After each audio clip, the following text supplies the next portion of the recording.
Es un placer saludarles a quienes se aproximan a este documento, Memorias de los Diálogos del Programa de Ética de la Universidad de la SUAY. Para nosotros es altamente satisfactorio presentar un documento novísimo, en un formato novísimo, que no solamente es la grabación de aquellos eventos que sucedieron, sino que es el diseño que permite que unas memorias digitales se presenten.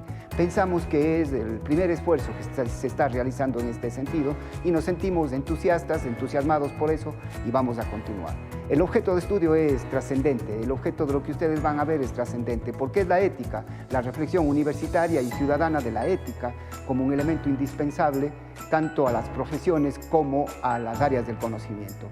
Pensamos que es un aporte, para nosotros es un punto más de llegada, pero de ninguna manera algo que se detiene porque estamos compelidos y comprometidos para el mejoramiento de la vida en todas sus fases. Muchas gracias.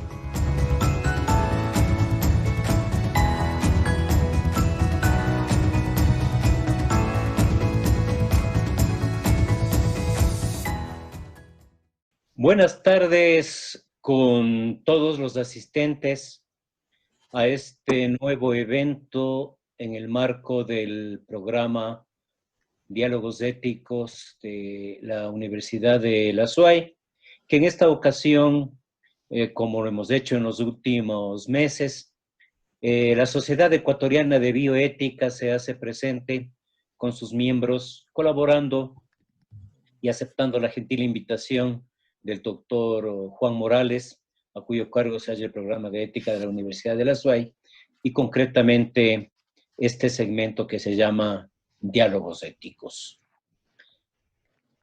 La Universidad de la SUAY, y debo decirlo en público, se ha caracterizado por tener estos eventos sistemáticamente organizados, realizados con mucho profesionalismo, con mucho entusiasmo. Y cuando nos invitaron a participar en ellos a la Sociedad Ecuatoriana de Bioética, en mi calidad de presidente de la misma, me resultó muy honroso aceptar esa invitación y colaborar para que nosotros tengamos la oportunidad igualmente de hacer conocer nuestras actividades, nuestro trabajo a toda la comunidad ecuatoriana e internacional. Tenemos amigos fuera del país que también nos ven con mucha frecuencia.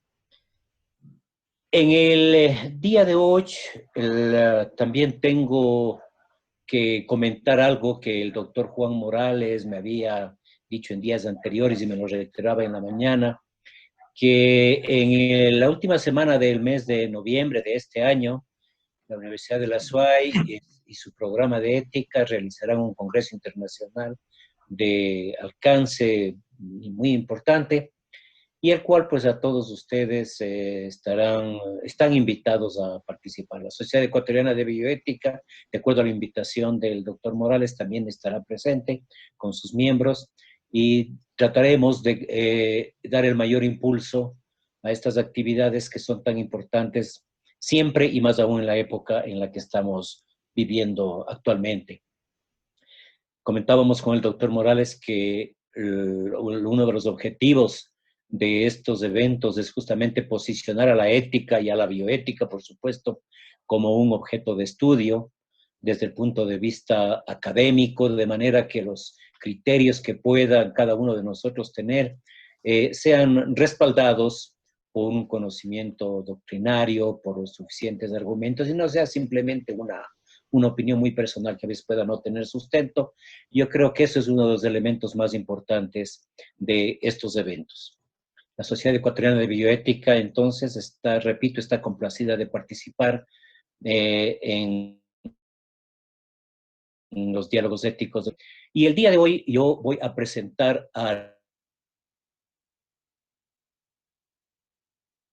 los panelistas en forma oportuna. El moderador es el doctor Iván Vallejo Sánchez. El doctor Iván Vallejo Sánchez es un abogado con experiencia en legislación hidrocarburífica, especialmente en el sector público. También se ha desempeñado en el sector privado, en esta área y en otras áreas del derecho. Es miembro fundador de la Sociedad Ecuatoriana de Bioética y, de hecho, pues él fue nuestro síndico durante algún tiempo. Actualmente se desempeña como abogado en libre ejercicio profesional y es nuestro representante en el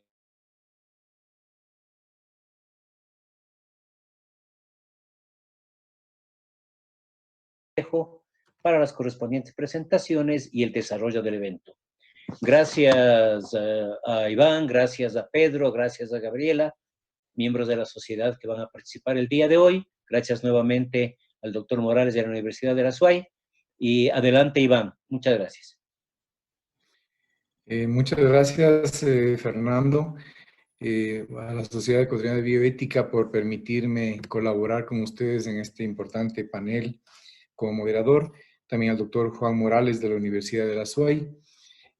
Los temas que abordaremos con nuestros distinguidos panelistas son bioética y lenguaje, a cargo del doctor Pedro Isaac Barreiro, y ética en el servicio público, a cargo de la doctora Gabriela Paredes. Cada panelista dispone de 25 a 30 minutos para realizar su exposición y a la finalización de las dos presentaciones abriremos una etapa de preguntas que las pueden formular los asistentes mediante el chat que está abierto al pie de esta plataforma. El doctor Pedro Isaac Barreiro es manabita, es un escritor independiente, doctor en medicina y cirugía y maestro en salud pública. El doctor Barreiro es miembro de la Sociedad Ecuatoriana de Bioética, de la Corporación Ecuatoriana de Escritores Médicos, de la Sociedad Ecuatoriana de Salud Pública. A continuación, tengo el gusto de presentarles al doctor Pedro Isaac Barreiro para que tome la palabra y nos dirija la charla en este momento. Doctor Barreiro, usted tiene la palabra. Muchas gracias, Iván. Y gracias también a Fernando por la introducción a este evento. Y sobre todo gracias al doctor Morales de la Universidad de la SUAY, porque el tratamiento de los temas de esta tarde tienen que ver muchísimo con el bienestar de las personas, ¿sí? Y creemos que esta es una de las responsabilidades de la Sociedad Ecuatoriana de Bioética.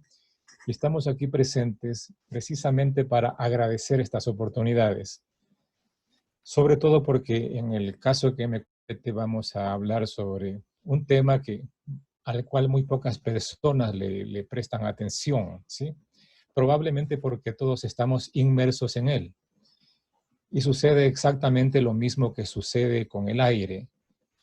Solamente notamos la importancia que este tiene para nuestras vidas cuando el aire que respiramos nos hace falta, o cuando está contaminado y nos agrede y nos causa molestias orgánicas, emocionales, psicológicas y de convivencia.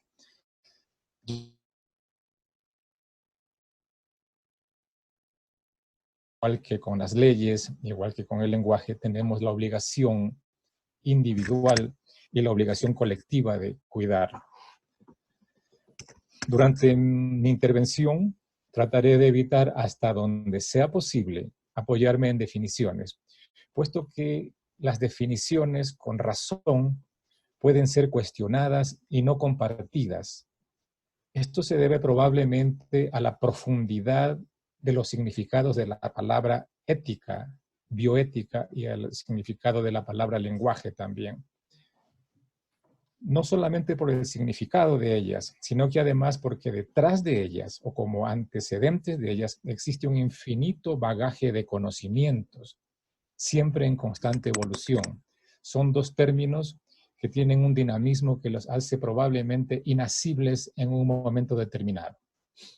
Pero también parto de la convicción de que todos absolutamente compartimos conceptos más o menos similares de lo que entendemos por bioética, por lenguaje, por ética, cada vez que pensamos, cada vez que escuchamos esas palabras.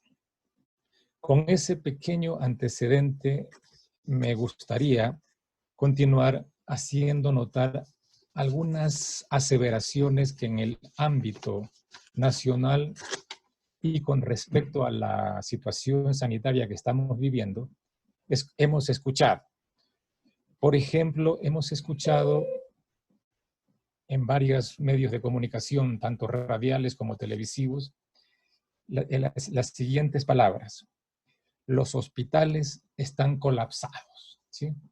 Y esto genera una respuesta emocional importante, tétrica, en la población que escucha o que ve o que recibe el mensaje. Cuando en realidad los hospitales no están colapsados. La palabra colapsado tiene una significación precisa, ¿sí? De fin, de desastre. Los hospitales están saturados, están al límite de su productividad, pero no están colapsados. Tan cierto es que no están colapsados que están funcionando. No están colapsados tanto que sus unidades de cuidados intensivos están siendo expandidas, ¿sí?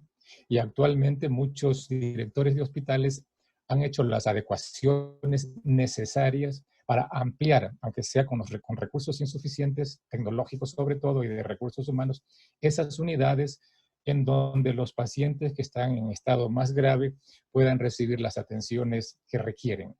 Es decir, insisto en esto porque los hospitales no están colapsados, no están colapsados como en una guerra, ¿sí? Ese es un uso inadecuado del lenguaje, ¿sí? La palabra tiene otro concepto, otro significado del que se le está utilizando. Y a la inversa, ¿sí? De parte de la autoridad de salud, en cambio dice, la situación está controlada. Y es evidente que la situación no está controlada, ¿sí? La situación requiere el trabajo de las instituciones de salud públicas y privadas para controlarla. Lo adecuado hubiera sido decir, no está controlada. Estamos todos quienes integramos el Sistema Nacional de Salud, no vamos a cuestionar de su existencia o inexistencia. El Sistema Nacional de Salud está trabajando para controlarla. Existen otras aseveraciones a las cuales preferiría no referirme, sobre todo con respecto a las actividades, a las decisiones y a las disposiciones que las autoridades sanitarias y las autoridades en el ámbito de la justicia, en el ámbito judicial, han emitido en estos días y que han sido profunda y gravemente cuestionadas. Vamos a dejar eso si tenemos tiempo al final para poder tocarlas un momentito.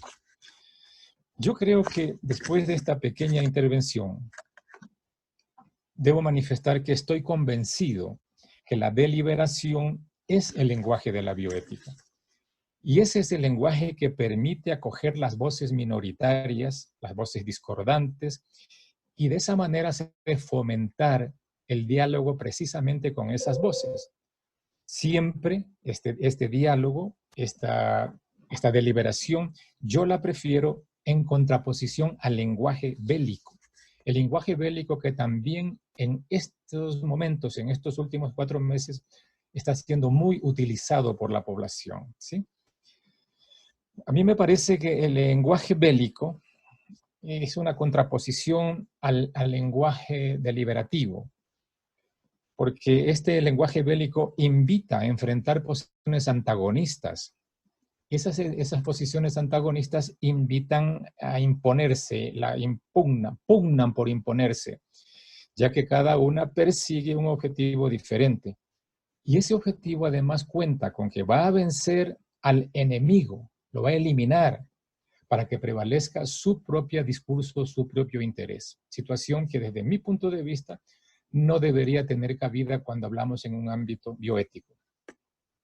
Pero aún a riesgo de entrar en contradicciones con respecto a la necesidad o a la pertinencia de hablar de definiciones, pues asumiendo que se trata de una posición, además de mi parte reduccionista, yo propongo, ¿sí?, que para estos discursos consideremos a la bioética como una disciplina que dentro de un contexto cultural específico analiza racionalmente los aspectos éticos presentes en la salud, en la enfermedad, en la vida y en la muerte de los seres humanos y también sus relaciones con los restantes seres vivos. Es decir, una definición en este rato podría ser reduccionista, no la vamos a discutir, pero tenemos que entendernos, ¿sí? Puede ser cuestionada, por supuesto. Y simultáneamente al lenguaje propongo que lo entendamos como una herramienta intelectual, ¿sí?, que a través de la cual es posible transmitir creencias, valores, percepciones, no solamente información, ¿sí? Y esta transmisión de creencias, de valores, nos permite que le demos un significado a la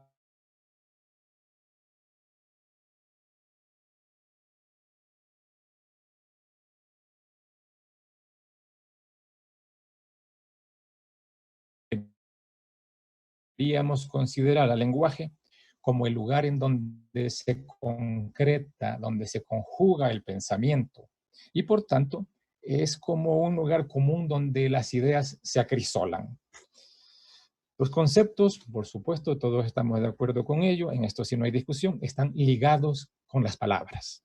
Y cuando uno aprende palabras nuevas, como en la cantidad de palabras innovadoras que en estos 4 meses hemos recibido de todo el mundo, eso de aprender palabras significa también aprender conceptos, ¿sí? Y por lo tanto, estamos aprendiendo a ver cosas que antes no habíamos visto y son cosas que nos rodean. Aparte de eso, estoy seguro que los conceptos tanto de bioética como de lenguaje tienen simultáneamente lecturas particulares, es decir, lecturas individuales, internas, pero también tienen lecturas colectivas, es decir, lecturas externas. Y es por eso, probablemente, que nuestro lenguaje se define desde nuestras propias diferencias culturales.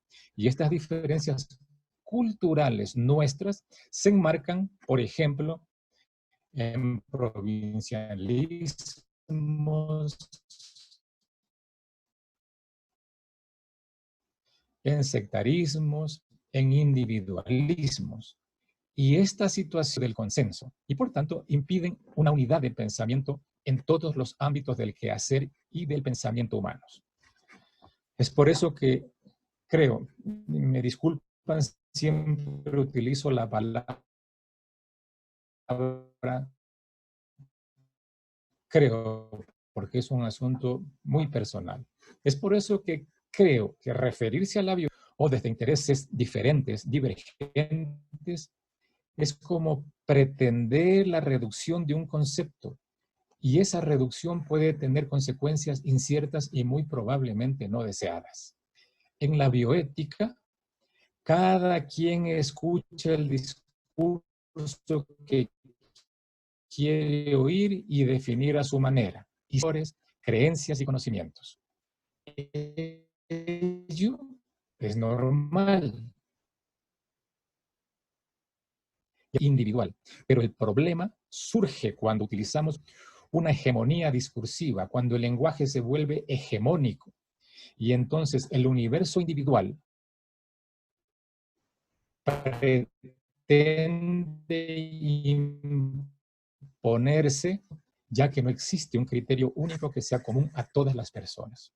Pues bien, así como hay diversas corrientes religiosas entre los propios judíos, entre los propios musulmanes, entre budistas inclusive, entre cristianos, así también hay criterios diferentes y corrientes diferentes en cuanto a lo que debe entenderse por bioética entre las civilizaciones, entre las culturas, entre los grupos y también entre los individuos, ¿sí?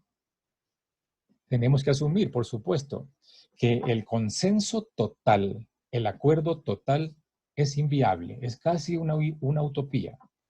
Pero sin embargo, sí es posible llegar a generalidades en los enfoques éticos entre diversas culturas, entre diversas creencias, entre diversos criterios de lo que se puede entender por bioética, no de lo que se debe entender por bioética, porque entonces entra ya el juego del discurso hegemónico. Debemos entender por bioética todas estas cosas. Hablemos de lo que se puede entender. Hablaba del lenguaje belicista, ¿sí? Que está presente en muchas organizaciones y en muchos individuos, sobre todo cuando hay conflicto de intereses y falta de acuerdos en determinados aspectos de la convivencia. Veamos, por ejemplo, lo que sucede con el lenguaje belicista en estos últimos 4 meses. Ese lenguaje belicista se ha apropiado del lenguaje gubernamental y del lenguaje de la sociedad. Todos hablamos de la guerra contra el coronavirus, ¿sí? Es decir, guerra, hay que destruir, ¿sí? También hemos escuchado y se ha publicado en varios periódicos del país, esta batalla contra el coronavirus la vamos a ganar, ¿sí? Si vamos a ganar, vamos a destruir. También hemos escuchado, vamos a derrotar al coronavirus con el esfuerzo nacional, con el esfuerzo del gobierno y de la sociedad entera. Es decir, este lenguaje belicista casi siempre se parapeta en las rigideces del lenguaje formal, que se impone a los demás y margina la necesidad de comunicación y contradice a la ética básica que es el consenso. Pues debemos asumir también que los contrarios, nuestros puntos de vista que se enfrentan a los nuestros, el contrario siempre es necesario, ya que su posición sirve para sostener nuestras propias causas, ¿sí? Y mientras el contrario siga firme en su posicionamiento, nuestra posición también puede mantenerse. En consecuencia, nuestros argumentos, nuestras posiciones seguirán siendo válidas. Cuando nuestro adversario capitula, cuando nuestro adversario en el aspecto del lenguaje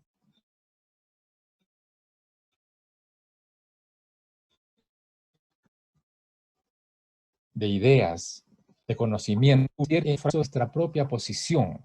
Aquí yo traigo a colación las palabras del Plinio el Viejo, ¿sí? Él solía decir que lo que nos resiste nos apoya, ¿sí? El lenguaje confrontacional siempre fortalece nuestra posición. Y de eso hay aquí en nuestro país miles de ejemplos que no viene al caso en este momento pues referir. Eso con respecto al lenguaje belicista, ¿sí? En cambio, en el lenguaje simbólico, que es el lenguaje ideal para la bioética, entendemos que está matizado, por supuesto, con una ideología, tanto individual cuanto del conglomerado al que el individuo que manifiesta, que tiene esa ideología, pronuncia el discurso. En este lenguaje simbólico no hay enfrentamientos, no hay exclusión, y es la herramienta intelectual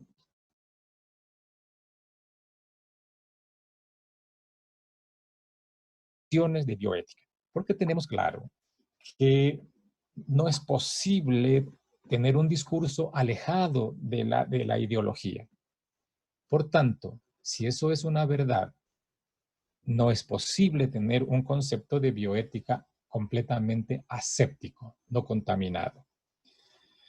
En el lenguaje simbólico, la expresión bioética adquiere un razonamiento y un raciocinio propios, sobre todo cuando se confronta con otros discursos. Entonces es cuando perfila una especie de representación común de ideas aceptadas como una proposición primigenia. Una proposición primigenia acerca de conceptos, definiciones, discusiones de bioética. Esto significa, al ser primigenia, no necesita adhesiones totalizantes, ni muy críticas, pero tampoco acríticas, en la que no caben de ninguna manera los estereotipos. Me refiero a los estereotipos porque esta es una expresión que se apoya en sí misma. El estereotipo es una expresión que escapa a toda duda razonable, a toda posibilidad de revisión. El estereotipo es como una imagen estructurada y aceptada por la mayoría de quienes comparten una ideología, especialmente una ideología de carácter político. Es una formulación casi estática, lo cual también contraviene una convicción personal que no hay nada estático en este mundo, ¿sí? Pero es una formulación casi estática que se define a sí misma como adecuada, necesaria, única, desde siempre, para siempre, para cada momento aplicado a la bioética, se transforma en una expresión inhibitoria, ¿sí?, que pretende tener una consistencia única y disimula bajo un ropaje de pretendida unidad su poder de exclusión. Es decir, se erige como una verdad monolítica, violenta, que no admite réplica. Me apoyo en esto con una aseveración de Foucault, que él dice que la institucionalización de la violencia es uno de los instrumentos mejor organizados desde el poder, cuya doctrina ha adquirido una enorme sofisticación y un gran pragmatismo para vigilar y castigar. Y por tanto, desde el poder se la enmascara con una ideología de legitimidad y de consenso prefabricado. Y lo más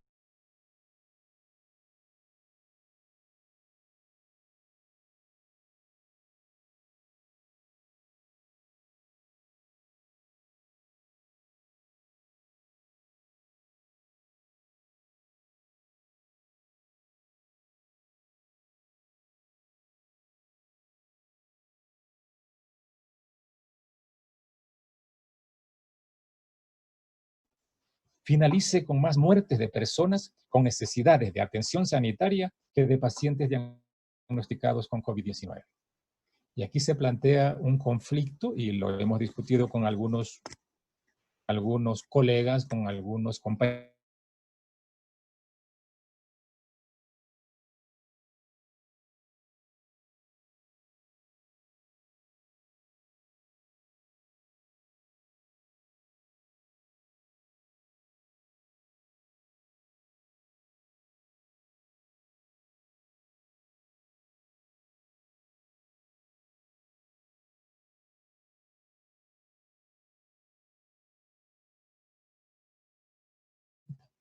¿Debería un profesional encargado de la asistencia de estos pacientes tener prioridad en el acceso a las pruebas diagnósticas del coronavirus?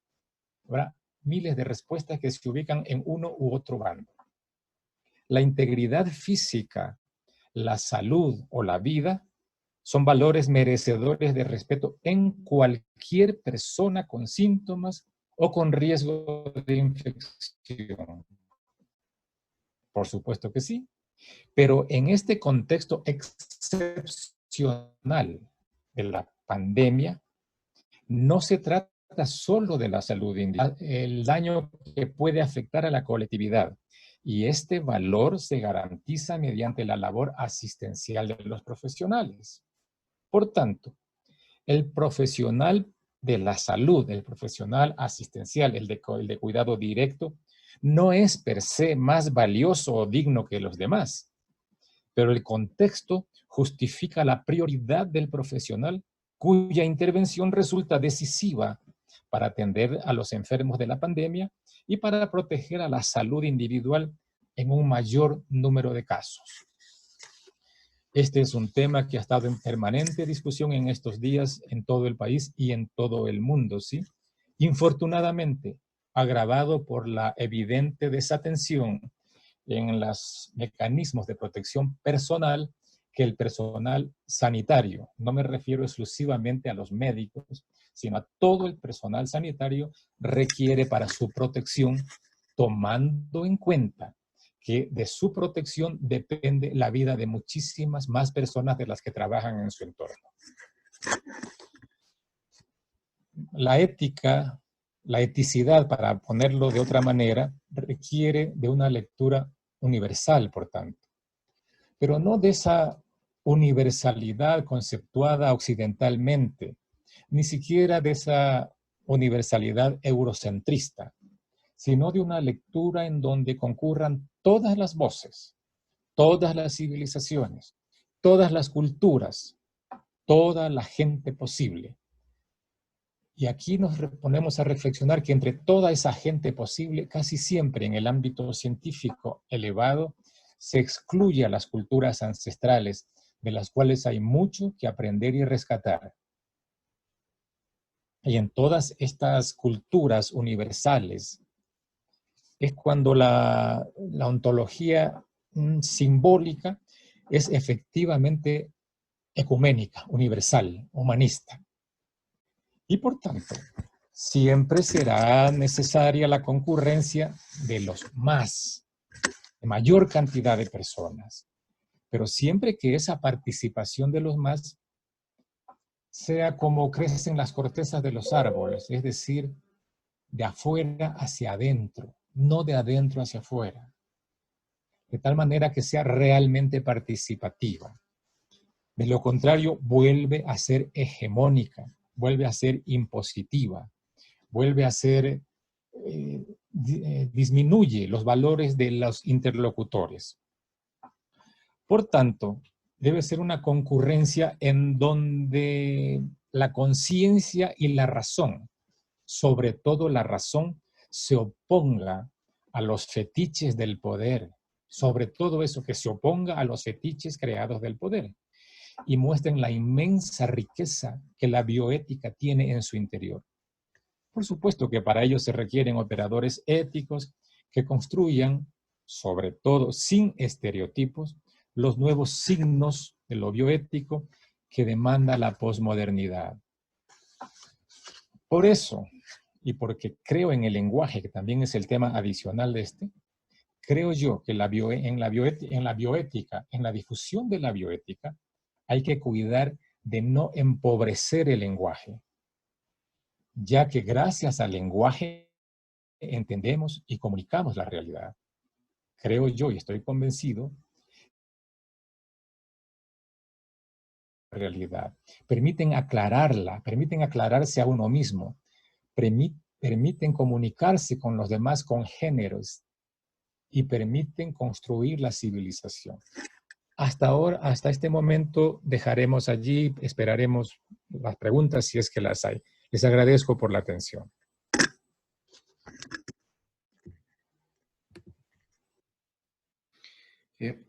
Muchas gracias, doctor Barreiro.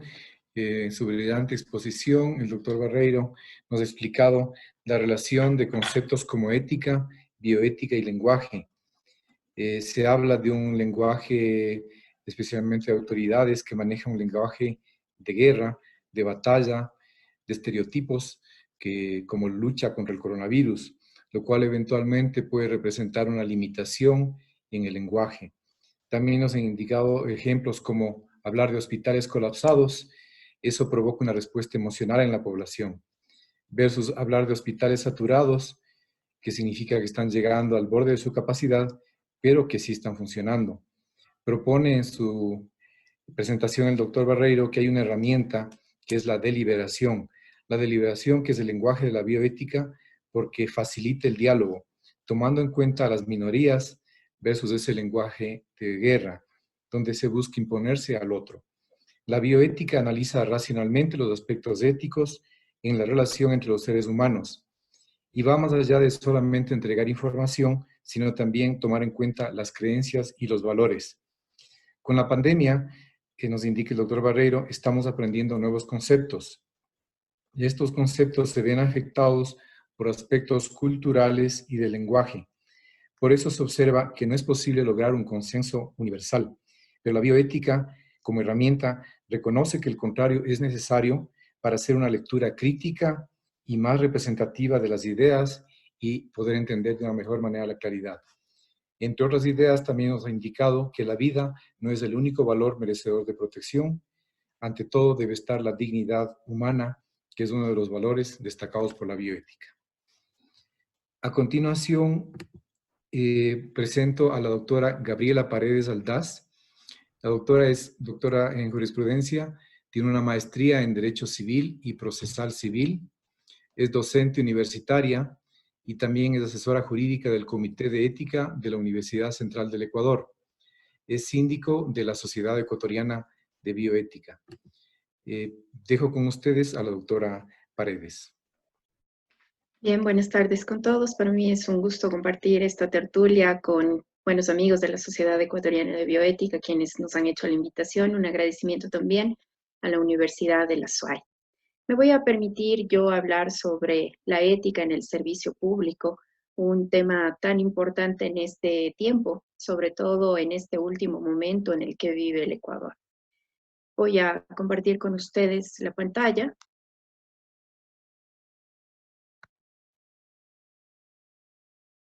para poder tener más claridad en la presentación.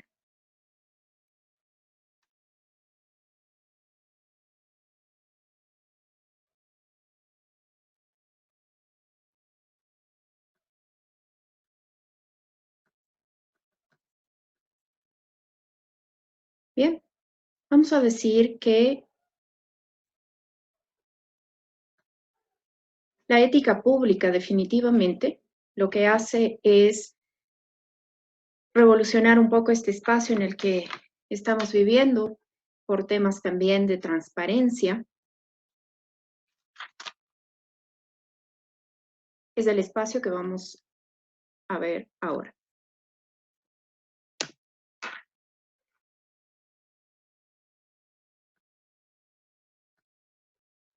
Entendemos entonces que la filosofía tiene varias ramas, como son la deontología, la axiología y la ética. Y en esta última, la ética, es donde vamos a concentrar nuestro análisis en esta tarde. La ética, por definición, estudia el bien y el mal y sus relaciones con la moral y el comportamiento humano.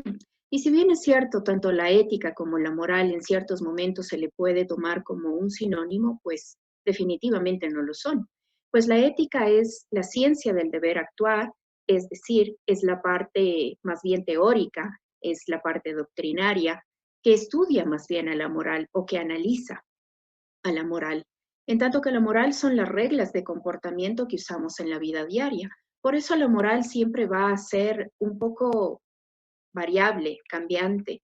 No es la misma moral la de una sociedad a la de la otra, porque los integrantes de esa sociedad son quienes van construyendo esas reglas de comportamiento y que le van usando día a día y que la van haciendo parte de su vivencia. Entendida esta diferencia entonces entre la ética y la moral, vamos a establecer cuáles son los principios éticos fundamentales. Si bien es cierto, hay muchos principios, pero vamos a recalcar estos que creemos son los fundamentales: la justicia y la equidad, la libertad, la responsabilidad, la autonomía, la honestidad, la dignidad y el respeto. Hay muchos otros, desde luego, pero estos son los básicos. Cuando entendemos y analizamos la ética de mínimos y máximos que la española filósofa Adela Cortín establece en su tratamiento, nos vamos a estacionar en esta parte respecto de la ética de mínimos, que para ella son generalmente deberes y derechos. La ética de mínimos o ética civil propone mínimos axiológicos y normativos, tanto desde el ámbito moral como desde el ámbito jurídico. Son principios de convivencia que se requieren para vivir en una sociedad pluralista. Por eso luego habla de valores, de libertad, de igualdad, de solidaridad, porque establece básicamente este respeto a los derechos humanos. Pues este respeto a los derechos humanos es una demostración o una expresión de una sociedad éticamente más madura, de que ha llegado a un proceso, a un estadio de maduración social, de un consenso mayor y más amplio para entender este básico respeto a los derechos humanos. A través o mediante decisiones morales que son compartidas en diferentes áreas dentro de la sociedad. Están en un principio las éticas profesionales, que son más bien las éticas ya aplicadas, llámese en los colegios o en los gremios, tanto el colegio de médicos, por ejemplo, para citar un caso, el colegio de abogados, que van haciendo una construcción del deber ser o de la ética, también del ámbito deontológico, en cada una de sus áreas o de sus profesiones y donde se relacionan también con la sociedad. Y esta ética también pasa al ámbito social cuando entendemos como ética mínima requerida por la sociedad a esa construcción de normas establecidas en un Estado y que se entienden como la primera y más importante, la llamada Carta Fundamental, como es la Constitución. la Constitución y este andamiaje que a su alrededor se va generando. Y finalmente tenemos este otro elemento, esta otra área que da la cortina cita, que es la búsqueda o la construcción de una ética universal. A través de esta actitud dialógica, ella establece que todos los seres que estamos en sociedad debemos propender a la búsqueda constante y permanente y a la construcción, por tanto, de una ética universal, de un gran consenso que nos permita tener grandes coincidencias sobre el respeto a los derechos humanos, la praxis permanente de los valores con una actitud abierta y dialógica, y luego llega a este espacio que es más bien la ética de máximos, como ella denomina, a la ética concebida así como las éticas de la felicidad, es decir, se refieren al bien y a la autorrealización personal. Propone entonces la ética de máximos con Adela Cortina una forma de vida digna de ser vivida, con una visión pudiendo ser laica o religiosa, que constituye más bien ese momento teológico de la ética, dando así esta ética de máximos una idea de vida planificada, o al menos para conseguirla. Entonces, estos elementos para Adela Cortina, tanto la ética de mínimos como la ética de máximos, hace que la ética esté en una permanente construcción y esa construcción haga que la sociedad vaya madurando en este proceso de desarrollo ético y de permanente construcción. Es momento entonces ahora en la pandemia, por ejemplo, de regresar, y por eso este oportuno espacio para compartir y dialogar sobre regresar a ver a los valores, estos valores que definitivamente estaban difuminados porque estábamos pendientes de otras prioridades y ahora es importante regresar la vista a ellos.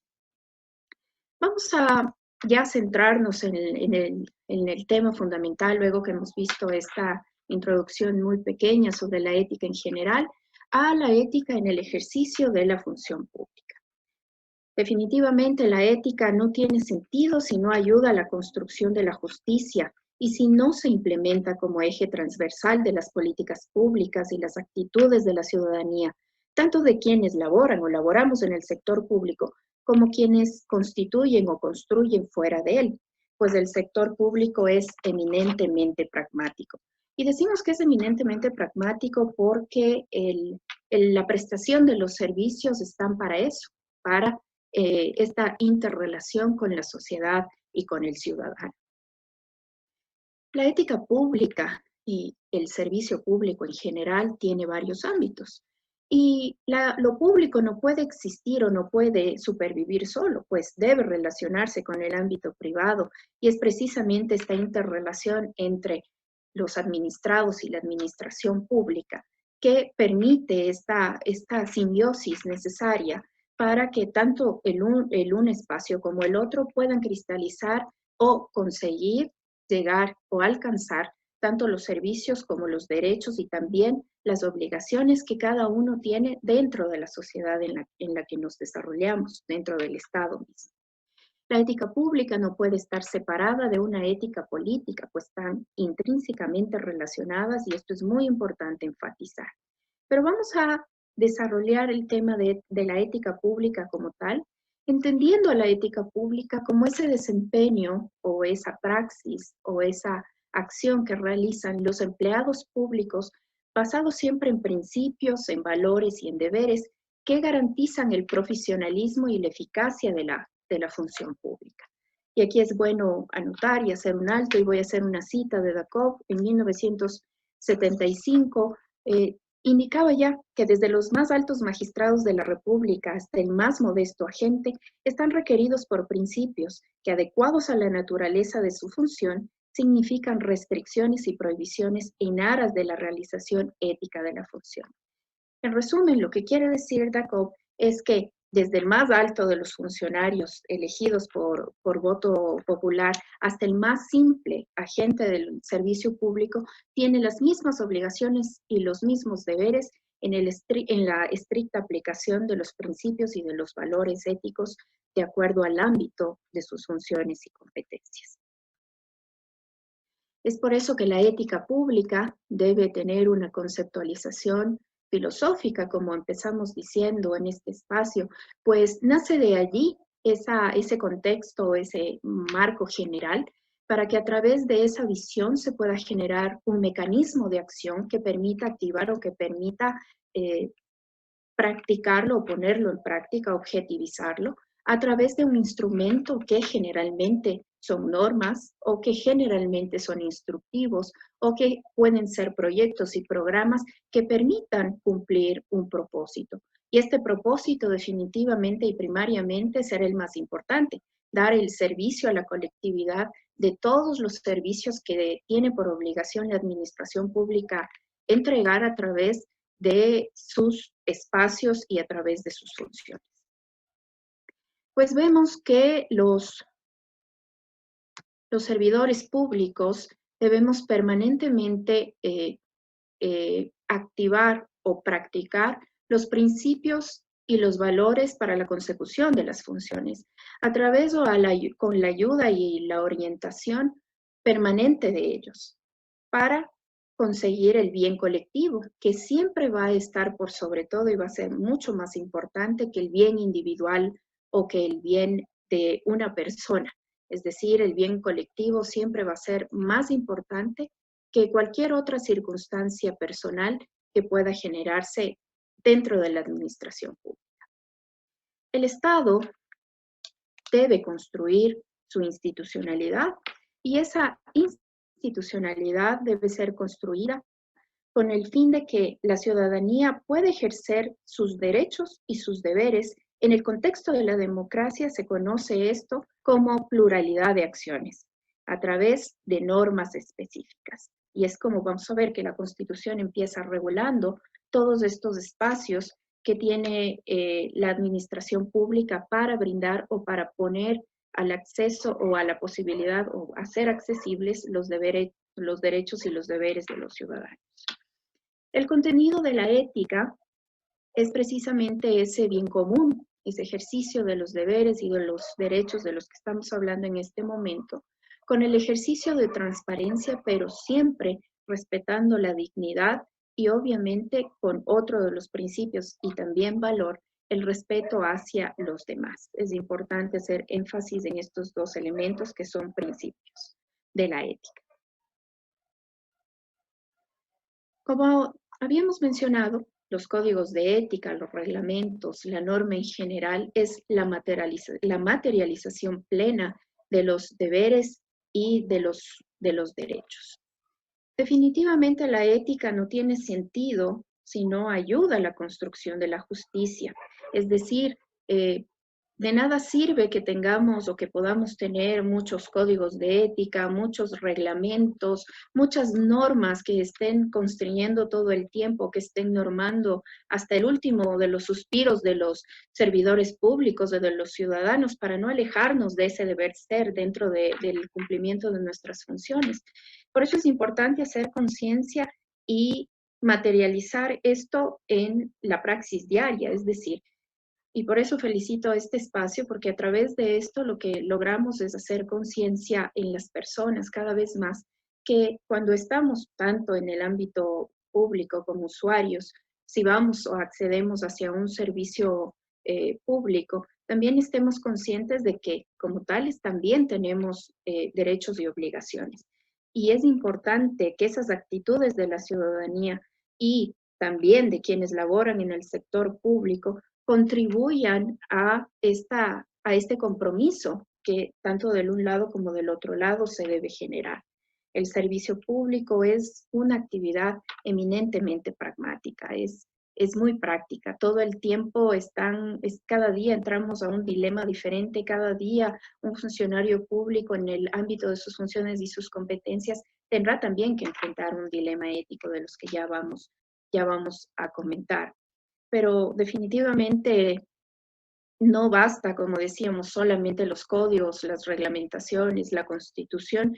Si el Estado minimiza, por eso recomendamos que el Estado tome mayor fuerza o mayor protagonismo en la formación ética de los agentes de lo público y que no reduzca esto a una aplicación instrumental de los códigos o de las normas que más allá de eso, que se vuelve algo muy, muy frío, llegue a la conciencia de cada uno de sus funcionarios para que, haciendo conciencia de cuál es el actuar o el obrar del bien y de lo que no está bien, para prestar sus servicios y encontrarse muy lejos de cometer errores para que ni siquiera tengamos que aplicar los códigos de ética y los reglamentos en este sentido, sino que más bien sea ese el fortalecimiento institucional y ciudadano del Estado de Derechos y Justicia que se entiende debemos desarrollar y aplicar en el caso del Ecuador específicamente.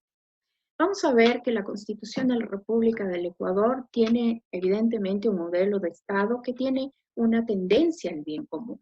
Y es así que el artículo 1 de la Constitución de la República del Ecuador establece que el Ecuador es un Estado constitucional de derechos y justicia, social, democrático, soberano, independiente, unitario, intercultural, plurinacional y laico. Ejerce, además, la soberanía que radica en el pueblo y eso le genera un poder público y también al pueblo le da esta participación también en lo público y eso es muy importante para el ejercicio de la transparencia. Con aras y con la consecución de aplicar el régimen del buen vivir, que también está establecido en la Constitución en el artículo 340, entendiéndose por régimen del buen vivir al Sistema Nacional de Inclusión y Equidad Social. El régimen del buen vivir entonces debe tener como sistema un conjunto de políticas, de servicios, de normas y de programas que le permitan la consecución del objetivo macro, que es la inclusión y la equidad social. En definitiva, debemos decir que el cumplimiento ético es también el cumplimiento de la Constitución. El funcionario público que cumpla la ley, la Constitución, está cumpliendo también desde los principios éticos y los está aplicando. Vemos que la administración pública en general presta servicios a la colectividad y para esa prestación de servicios debe observar todos estos principios: la eficacia, la eficiencia, la calidad, la jerarquía, la desconcentración, la descentralización, la coordinación, la participación, la planificación, la transparencia y finalmente la evaluación para volver a generar este ciclo de principios y permanentemente hacer una revisión y un ajuste para que permita siempre ir mejorando el proceso, el sistema y la prestación de servicios.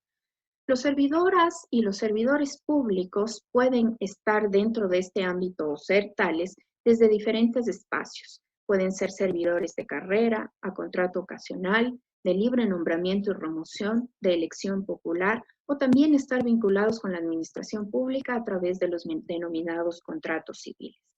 Para ser servidor público o el servidor público debe tener características específicas, como son la capacidad, la lealtad con la institución, con un amplio sentido de justicia y practicar permanentemente los valores de la honradez, la laboriosidad, la eficiencia, la solidaridad, la transparencia, la tolerancia, la imparcialidad y evidentemente la rendición de cuentas de sus actos.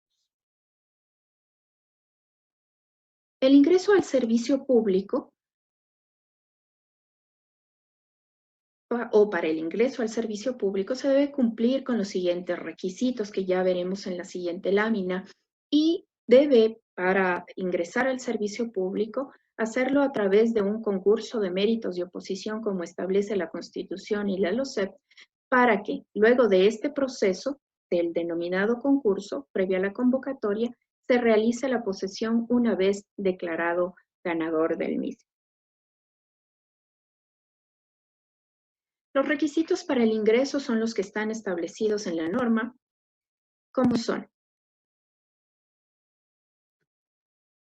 la edad y derechos, la capacidad civil, las prohibiciones que están establecidas en la norma, debe tener preparación académica afín al cargo al que se le está solicitando, o al concurso o al puesto. Debe tener el sufragio obligatorio, no debe tener deudas con el Estado, debe hacer la declaración de su patrimonio y obviamente participar en el concurso y haber sido el ganador del mismo. Anunciamos hace unos momentos que los funcionarios públicos permanentemente están o atraviesan cada día los famosos dilemas éticos, tanto como en los demás ámbitos, los médicos, los abogados y el resto de profesiones. Todos enfrentamos en un momento determinado un dilema ético. Y es el caso específico de los dilemas éticos de los servidores públicos. Hemos anotado algunos como los más comunes. La administración y la atención a la ciudadanía. Esta fricción que suele generarse, esta mala disposición que muchos de los funcionarios públicos suelen tener al atender a la ciudadanía y que la ciudadanía siempre se queja porque no están pendientes. Ahora es muy común que estén pendientes de otros espacios, que estén atendiendo llamadas, que hagan todo menos atender a la ciudadanía, y evidentemente el impacto en la ciudadanía es negativo porque no están atendiendo o prestando el servicio de una manera efectiva y adecuada. También se enfrentan a lo discrecional y a lo arbitrario, y aquí podemos entender que lo discrecional puede ser esa posibilidad que tiene el funcionario público en un momento determinado y en el ámbito de sus competencias a tomar ciertas decisiones por sí solo, aun cuando no estuvieran prescritas o aun cuando no estuviera normado, pero no puede tomar decisiones arbitrarias que contravengan la norma o que estén fuera del ámbito de sus funciones, que esto suele suceder muy a menudo. Se extralimitan de sus funciones y de sus competencias y lo que hacen es hacer un ejercicio arbitrario o un mal uso de sus funciones.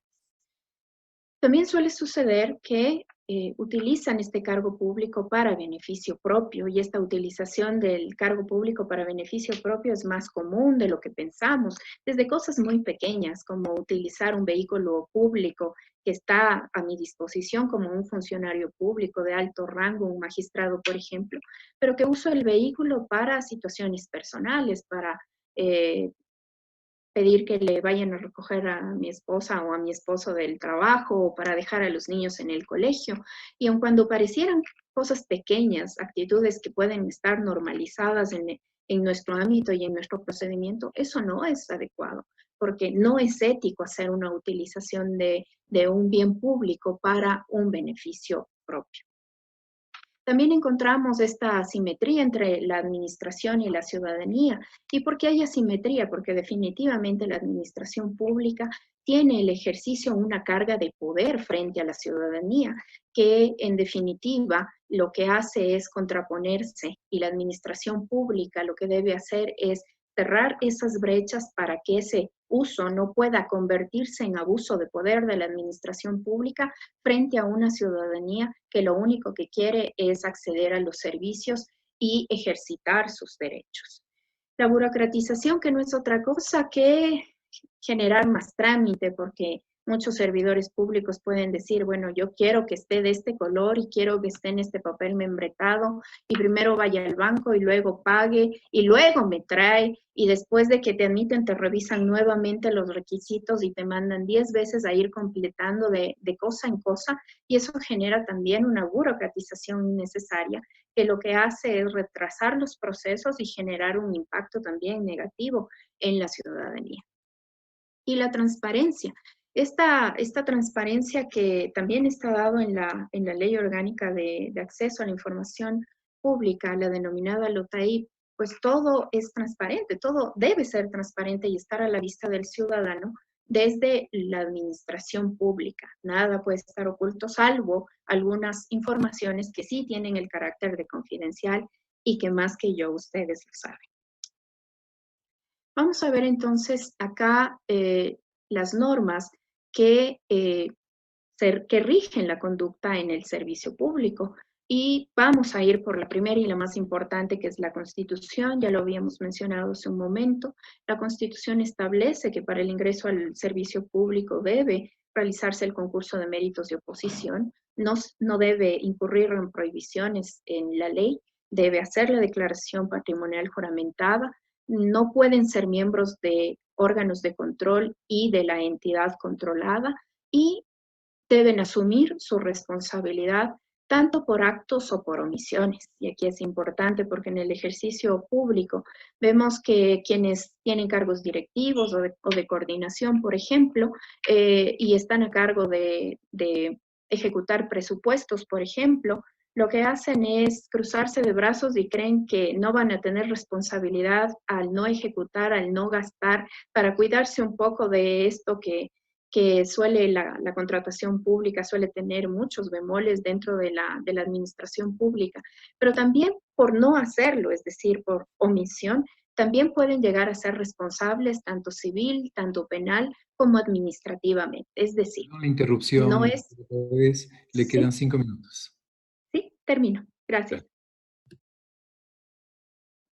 La Constitución establece los principios de la ética pública en el artículo 227 y es la legalidad, la justicia, la objetividad, la imparcialidad, el no conflicto de intereses, la aptitud e idoneidad, el respeto a los derechos humanos con siempre el pendiente de la responsabilidad ambiental.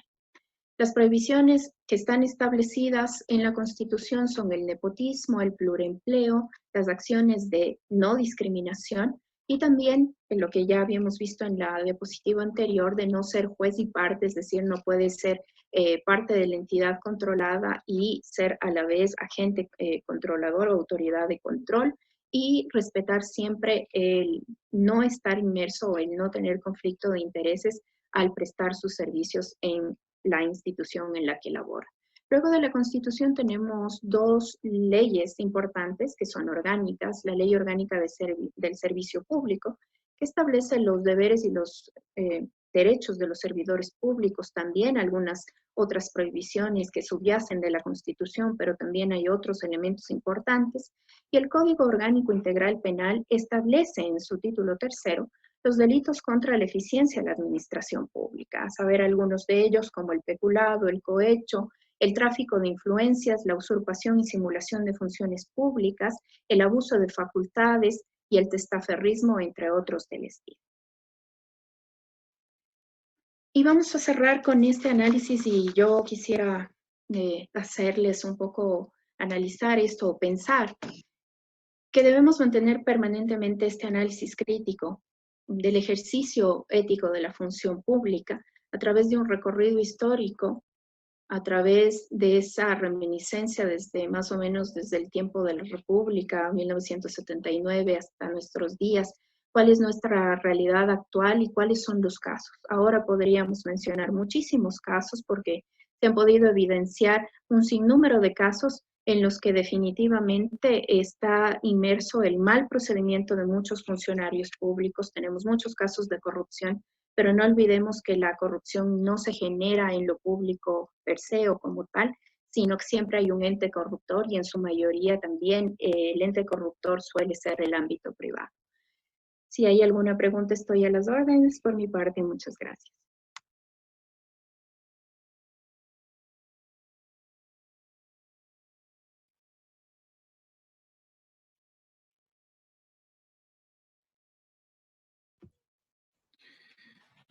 Muchas gracias, doctora Paredes, por su brillante exposición. Realmente ha sido muy oportuno escuchar estos temas de ética y la función pública en esta época de COVID. La presentación de la doctora Paredes nos ha comentado una conceptualización de orden filosófica. Esta se hace efectiva a través de normas jurídicas. Nos ha indicado que no es lo mismo la ética y la moral, pues la ética es el estudio de la moral y lo moral más bien se relaciona con las reglas de comportamiento que tiene una sociedad, por lo tanto, estas se van construyendo día a día. Ha citado la doctora Adela Cortina, una bioeticista española, la cual nos habla de los principios éticos de mínimos y de máximos. Los valores se recogen principalmente, en nuestro caso de la República del Ecuador, en la Constitución, que son las coincidencias mínimas que tiene la sociedad ecuatoriana, como el respeto a los derechos humanos. También la ética de máximos se refiere a la autorrealización personal. Entrando al tema de la función pública, la doctora Paredes nos ha comentado que el sector público es eminentemente pragmático, porque su objetivo es la de prestar servicios a la ciudadanía. Ahí entra la ética pública, que se basa en los principios, en valores y en deberes que deben garantizar el profesionalismo y la eficacia de la función pública con el objetivo de conseguir el bien común. Dentro de esto, se ha hablado de la necesidad de una institucionalización que es la plataforma sobre la cual el Estado hace accesibles los derechos y deberes con la ciudadanía. Es fundamental el respeto a la dignidad humana y a los derechos de los demás con el objetivo de construir la justicia, entendida por tal la inclusión y la equidad social. Estos temas develan la necesidad de que los funcionarios públicos tengan una formación ética. ¿Por qué? Porque deben enfrentar dilemas éticos. Ha citado algunos casos, como es, por ejemplo, la discrecionalidad. Es conocido que en derecho público se puede hacer solamente lo que manda la norma legal. Por lo tanto, un funcionario público no puede hacer lo que cree solamente su albedrío, sino tiene que estar respaldado en normas legales. Por ejemplo, el caso de usos de bienes públicos para beneficio propio. Y finalmente, la presentación de la doctora Paredes termina haciendo un análisis crítico, ético, del ejercicio de la función pública. A continuación, abrimos el panel para preguntas de las personas que hayan participado en este webinar. Vamos a revisar a través del chat qué preguntas hemos recibido. Tenemos una pregunta para el doctor Barreiro.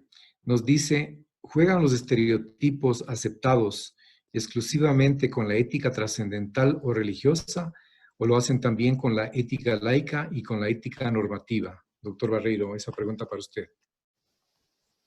En mi opinión, los estereotipos afectan cualquier tipo de actividad humana, cualquier tipo de relación humana. Son un impedimento para lo que la doctora Paredes decía, el buen vivir, ¿sí? Los estereotipos son una imposición inmodificable, sólida, consistente y defendida casi siempre por el poder, ya sea el poder que ostenta un individuo o el poder que ostentan un grupo de individuos, ¿sí? Entonces, siempre el estereotipo es una carga para las relaciones entre los seres humanos. Siempre juegan, ¿sí? Muchas gracias. También tenemos una pregunta para la doctora Paredes. Dice, la coyuntura actual ha agudizado la crisis de confianza en la gestión y el servicio públicos. ¿Cómo reponerse y recuperar esa confianza? Estimados panelistas, ¿consideran ustedes que los deberes y los derechos tienen igualdad en la valoración ética? Doctora Paredes. Gracias la pregunta, muy oportuna, porque cómo recuperar la confianza cuando permanentemente vemos en el noticiero noticias todas desalentadoras, cada día nos encontramos con un elemento nuevo, con un hallazgo nuevo de situaciones negativas, con actuaciones antiéticas de funcionarios públicos. Hay la posibilidad de recobrar la esperanza para hacer, y es regresar, como decimos ahora, regresar la vista a los valores para volver a iniciar, para replantear nuestra actuación dentro del ámbito público, para primero regentar o aplicar la norma que existe ya, que se haga y que se dejen sentados precedentes de que definitivamente los actos o los delitos cometidos dentro de la administración pública deben ser sancionados, deben dejarse sentados los precedentes para que la colectividad y la ciudadanía pueda tener paz y tranquilidad, para saber que los dineros públicos robados se recuperan, para saber que las malas actuaciones también tienen su sanción y que los nuevos funcionarios públicos, porque estos deberían ser cambiados, removidos y deberían pagar penas privativas de libertad, puedan también ser ejemplarizadores para los nuevos procesos y así ir a hacer un cambio generacional, sobre todo de una cosmovisión diferente y volver, como insisto, los ojos a los valores y a los principios para que cada actuación que se realice en el ámbito público se realice desde esta visión ética más amplia y no desde el individualismo como estamos acostumbrados y allí tenemos los resultados. Muchas gracias, doctora Paredes. De mi parte, yo creo que las dos estupendas presentaciones de los panelistas nos guían para tener claro el valor de la bioética, más aún en época de una crisis, porque permiten un diálogo y permiten también trabajar sobre valores. Qué importante sería que también las autoridades actuales den una especial atención a una formación en ética para que los funcionarios públicos puedan enfrentar los dilemas éticos cuando los tengan presentes. Muchísimas gracias y cedo la palabra al doctor Fernando Arroyo para el cierre final de este webinar, si es que no hay otra pregunta.